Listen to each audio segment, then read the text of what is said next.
Job 29. And Job again took up his discourse and said, Oh, that I were as in the months of old, as in the days when God watched over me, when his lamp shone upon my head, and by his light I walked through darkness, as I was in my prime, when the friendship of God was upon my tent, when the Almighty was yet with me, when my children were all around me, when my steps were washed with butter, and the rock poured out for me streams of oil. When I went out to the gate of the city, when I prepared my seat in the square, the young men saw me and withdrew, and the aged rose and stood. The princes refrained from talking and laid their hand on their mouth. The voice of the nobles was hushed, and their tongue stuck to the roof of their mouth. When the ear heard, it called me blessed. When the eye saw, it approved, because I delivered the poor who cried for help, and the fatherless who had none to help him.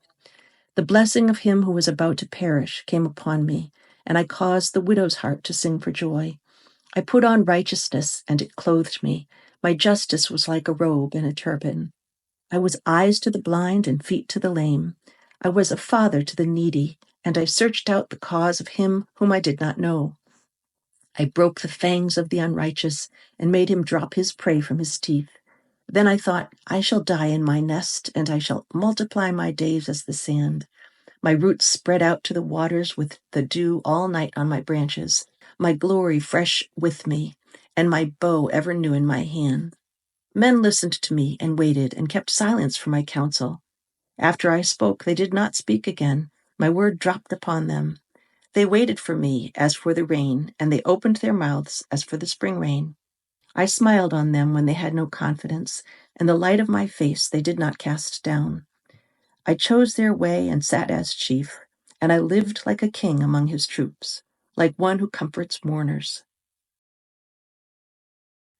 Job chapter 30. But now they laugh at me, men who are younger than I, whose fathers I would have disdained to set with the dogs of my flock. What could I gain from the strength of their hands, men whose vigor is gone? Through want and hard hunger they gnaw the dry ground by night in waste and desolation. By the brush they would gather herbs from the salt marshes, and the root of the broom tree was their food. They are driven out from human company. They shout after them as after a thief. In the gullies of the torrents they must dwell, in holes of the earth and of the rocks. Among the bushes they bray, under the nettles they huddle together. A senseless, a nameless brood, they have been whipped out of the land. And now I have become their song. I am a byword to them.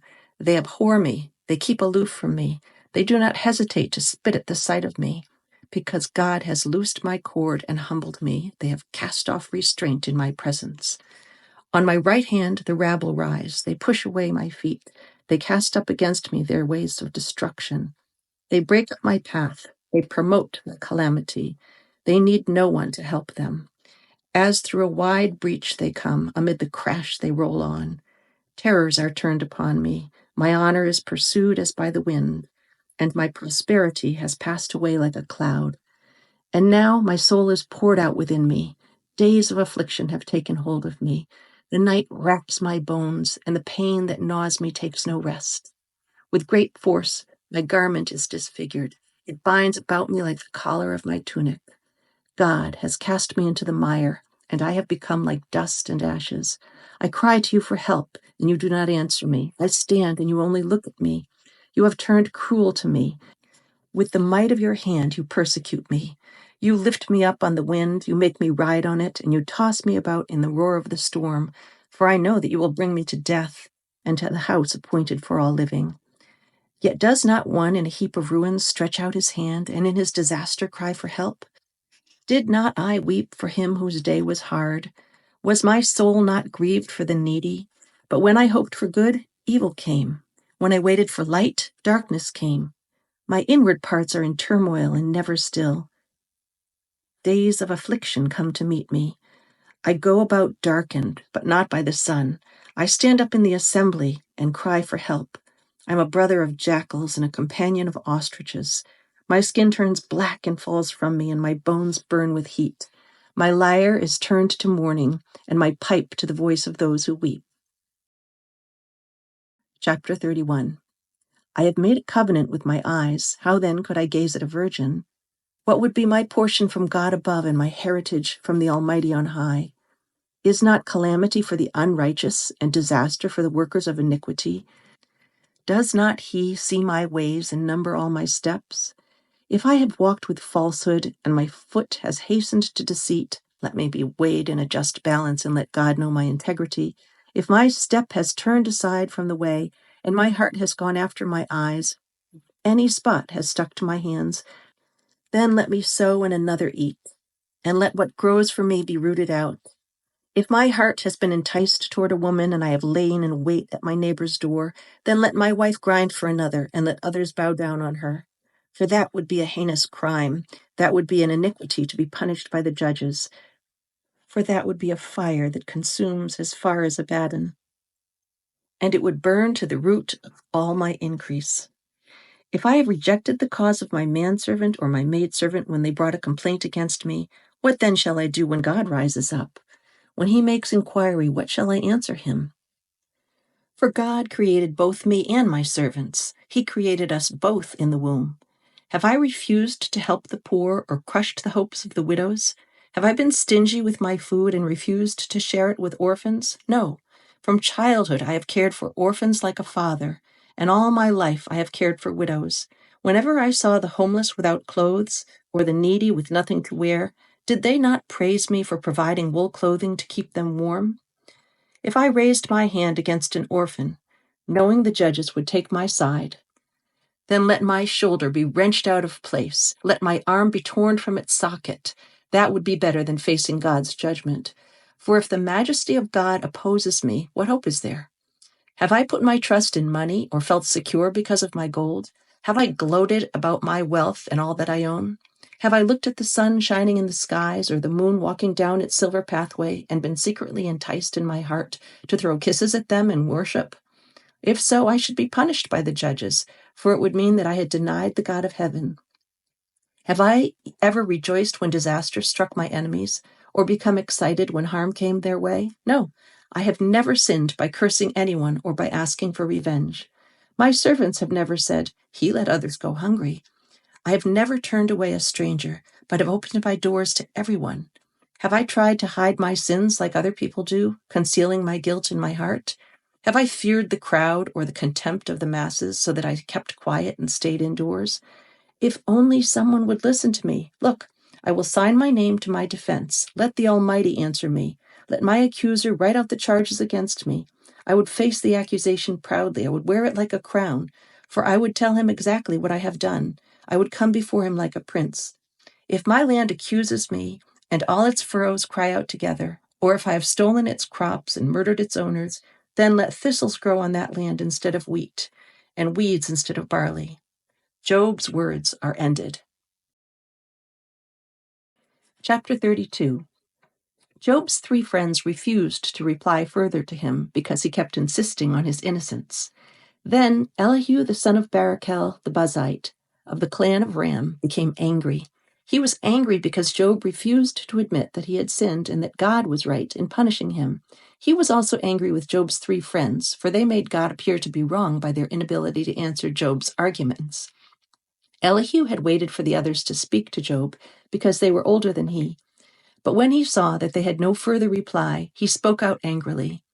Elihu, the son of Barachel the Buzite, said, "I am young and you are old, so I held back from telling you what I think. I thought those who are older should speak, for wisdom comes with age. But there is a spirit within people, the breath of the Almighty within them, that makes them understand. Sometimes the elders are not wise. Sometimes the aged do not understand justice. So listen to me and let me tell you what I think. I have waited all this time, listening very carefully to your arguments, listening to you grope for words. I have listened, but not one of you has refuted Job or answered his arguments. Don't tell me he's too wise for us. Only God can convince him. If Job had been arguing with me, I would not answer with your kind of logic. You sit there baffled with nothing more to say. Should I continue to wait now that you are silent? Must I also remain silent? No, I will say my piece. I will speak my mind, for I am full of pent-up words, and the spirit within me urges me on. I'm like a cask of wine without a vent, like a new wineskin ready to burst.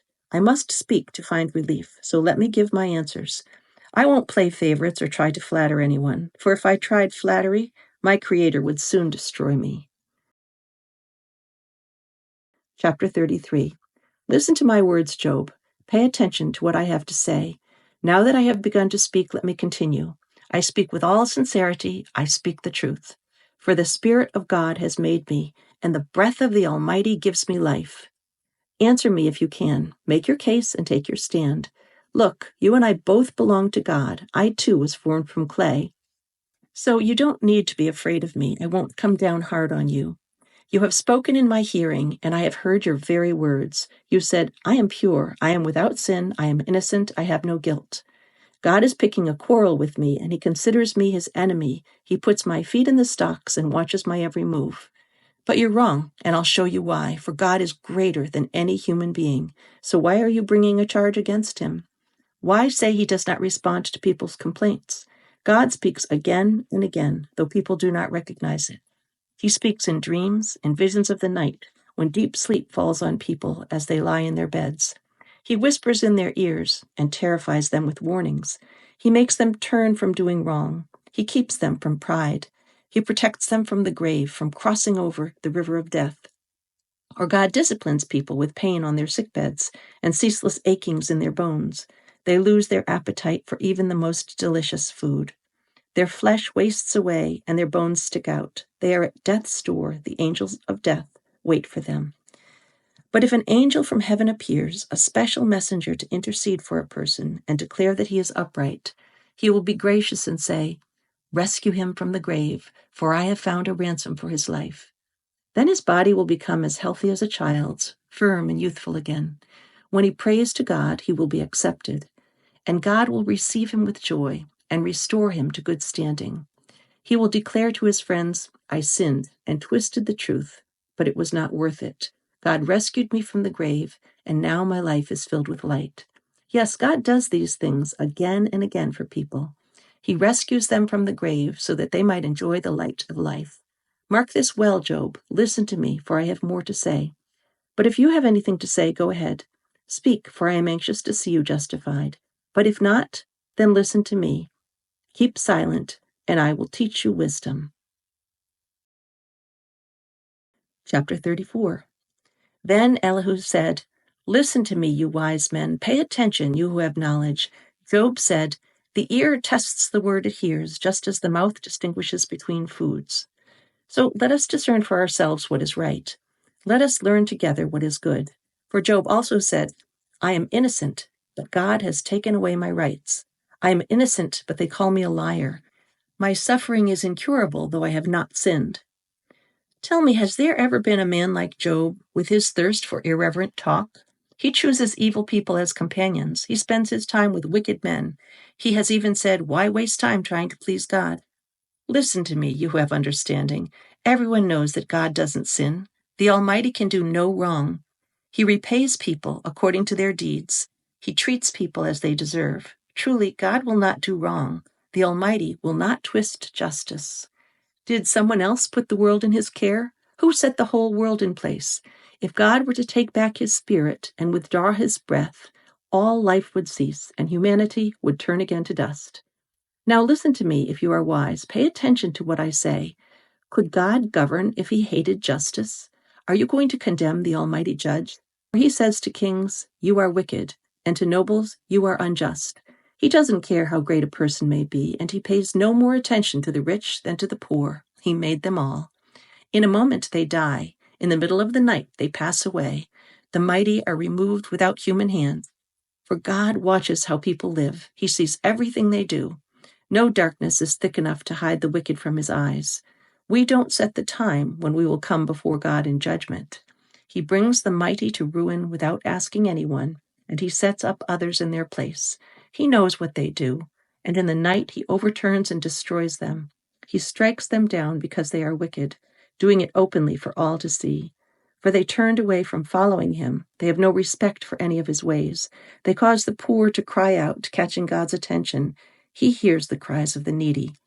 But if he chooses to remain quiet, who can criticize him? When he hides his face, no one can find him, whether an individual or a nation. He prevents the godless from ruling, so they cannot be a snare to the people. Why don't people say to God, I have sinned, but I will sin no more? Or, I don't know what evil I have done. Tell me, if I have done wrong, I will stop at once.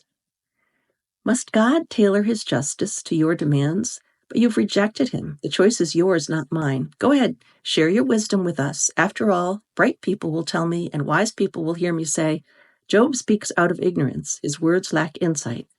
Job, you deserve the maximum penalty for the wicked way you have talked. You have added rebellion to your sin. You show no respect. You speak many angry words against God. Chapter 35. Then Elihu said, Do you think it's right for you to claim I am righteous before God? For you also ask, What's in it for me? What's the use of living a righteous life? I'll answer you and all your friends too. Look up into the sky and see the clouds high above you. If you sin, how does that affect God? If you sin again and again, what effect will it have on him?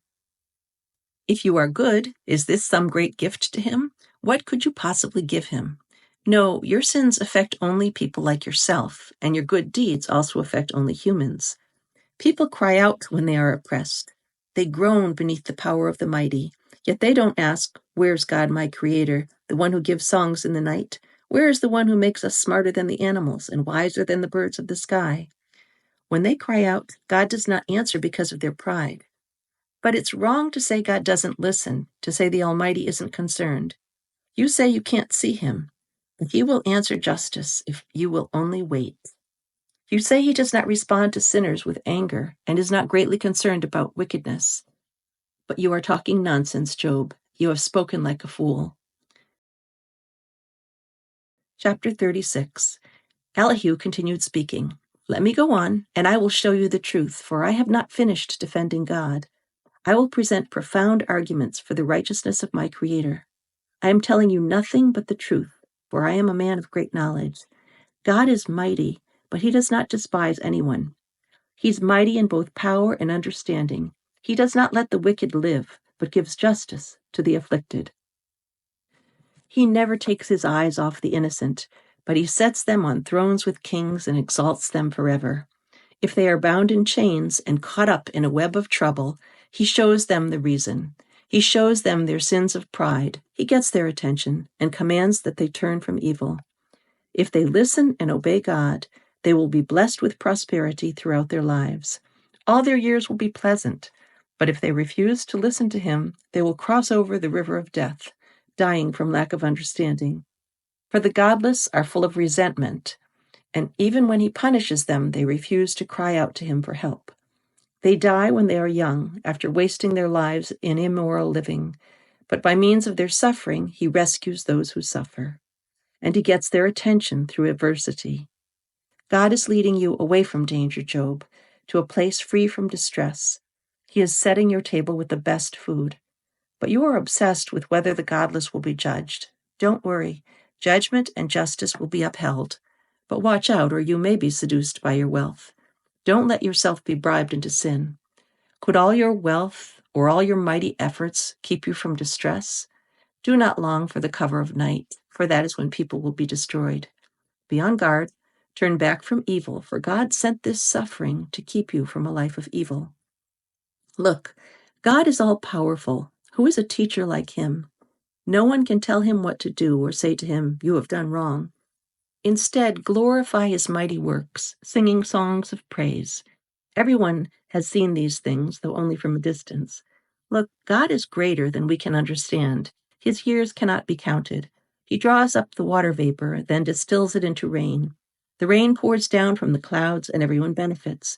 Who can understand the spreading of the clouds and the thunder that rolls forth from heaven? See how he spreads the lightning around him, and how it lights up the depths of the sea. By these mighty acts, he nourishes the people, giving them food in abundance. He fills his hands with lightning bolts and hurls each at its target. The thunder announces his presence. The storm announces his indignant anger. Chapter 37. My heart pounds as I think of this. It trembles within me. Listen carefully to the thunder of God's voice as it rolls from his mouth. It rolls across the heavens, and his lightning flashes in every direction. Then comes the roaring of the thunder the tremendous voice of his majesty. He does not restrain it when he speaks. God's voice is glorious in the thunder. We can't even imagine the greatness of his power. He directs the snow to fall on the earth and tells the rain to pour down. Then everyone stops working so they can watch his power. The wild animals take cover and stay inside their dens. The stormy wind comes from its chamber, and the driving winds bring the cold. God's breath sends the ice, freezing wide expanses of water. He loads the clouds with moisture, and they flash with lightning. The clouds churn about at his direction. They do whatever he commands throughout the earth. He makes these things happen either to punish people or to show his unfailing love. Pay attention to this, Job. Stop and consider the wonderful miracles of God. Do you know how God controls the storm and causes the lightning to flash from his clouds? Do you understand how he moves the clouds with wonderful perfection and skill? When you are sweltering in your clothes and the south wind dies down and everything is still, he makes the skies reflect the heat like a bronze mirror. Can you do that? So teach the rest of us what to say to God. We are too ignorant to make our own arguments. Should God be notified that I want to speak? Can people even speak when they are confused? We cannot look at the sun, for it shines brightly in the sky. When the wind clears away the clouds, so also golden splendor comes from the mountain of God. He is clothed in dazzling splendor. We cannot imagine the power of the Almighty, but even though he is just and righteous, he does not destroy us. No wonder people everywhere fear him. All who are wise show him reverence.